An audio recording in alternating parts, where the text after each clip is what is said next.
এই মুক্তিযোদ্ধা চত্বরের তিন দিকে ময়লা আবর্জনা ফেলে ময়লার বাগানে পরিণত করা হয়েছে, যাতে জনসাধারণের চলার ক্ষেত্রে মারাত্মক সমস্যার সৃষ্টি করে।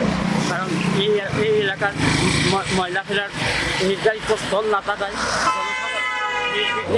মহাসড়কের পাশে ময়লা আবর্জনা স্তূপ করে রাখায় শেরপুর বাজারের যে অবস্থা, যে পরিমাণ এখানে ময়লা জমছে, এইভাবে যদি ময়লা জমে মানুষের শ্বাসকষ্ট রোগ খুব অতি তাড়াতাড়ি বাড়ি যাবে।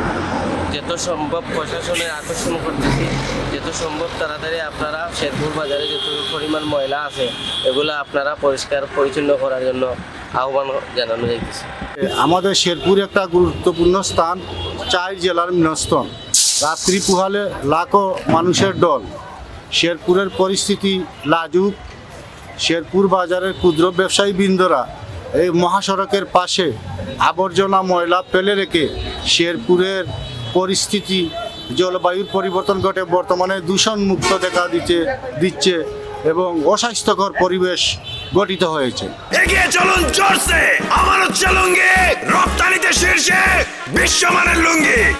কাছে আমি যার প্রয়োজন তাদের কাছে দৃষ্টি আকর্ষণ করছি যে যদি শেরপুর বাজারের ময়লা পালানোর জন্য সুনির্দিষ্ট একটা জায়গার ব্যবস্থা করে দেওয়া হয়, তাহলে শেরপুরের মানুষের জানমাল স্বাস্থ্যকর পরিবেশ সুন্দর সম্মতিভাবে বসবাস করতে পারবে।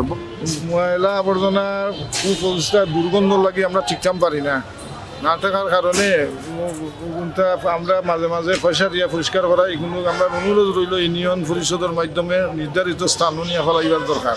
ময়লা, প্রচুর ময়লা, এখানে 4 ডিস্ট্রিক্টের মানুষ চলাফেরা করে। এই এলাকাটা নির্ধারিত কোনো ময়লার আবর্জনা রাখার মতো জায়গা না থাকায় যত্রতত্র ময়লা আবর্জনা ফেলা হয়, যার ধরুন পরিবেশ দূষিত হয় এবং একটু বৃষ্টি আইলেও শেরপুর বাজার পানির তলাই যায়। আমরা এলাকাটা যত্রতত্র ময়লা আবর্জনা লাই দুর্গন্ধ সব সময় লাগিয়ে থাকে, লাগে কর্তৃপক্ষ সুদৃষ্টি আকর্ষণ করছে।